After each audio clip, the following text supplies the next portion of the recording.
Hello, good morning. It's Monday the 4th. I'm FX Blue and Bertie's off games this morning. He might have done his knee. Anyway, do you remember last week Andrew Bailey dropped that absolute belter for Bible fans, hilariously asking when the plague of locusts was due? Well, as the week wore on, it looked more and more prophetic as the market dumped sterling, driving it down to fresh year lows against the dollar and the euro. One of the key drivers, the fuel crisis, is reported to be pretty much over in the northeast. That's 1-0 to them against us southern softies, where Boris is still planning to deploy army drivers as a precautionary measure. He's not such a fan of relaxing immigration regulations to help solve the driver shortage, though.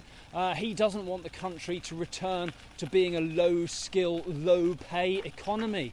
Call me out for reading between the lines, but does that mean the old dog will support better pay for UK drivers? Well, the Tory party conference begins in Manchester today.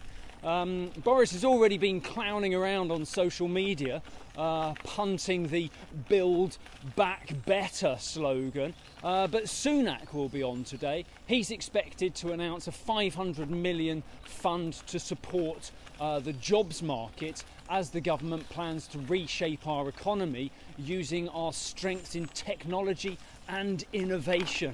All sounds rather grand. In the market, sterling kicks off the week slightly off the lows from last week.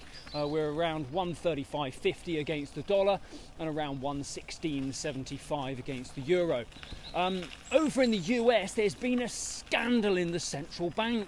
2 regional Fed presidents have resigned, or to cite the official press release, they've brought forwards their retirement. That's because they've been accused of dealing in stocks where central bank action, which they were materially involved in formulating, directly impacted the respective stock prices.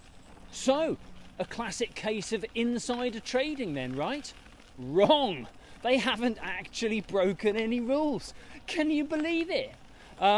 It turns out Fed presidents are just expected to behave in an honourable and judicious manner. Whatever next.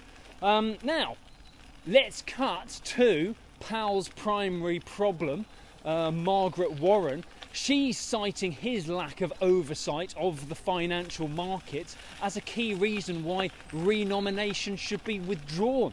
So the timing of these resignations is far from ideal for Powell's hopes of keeping his job.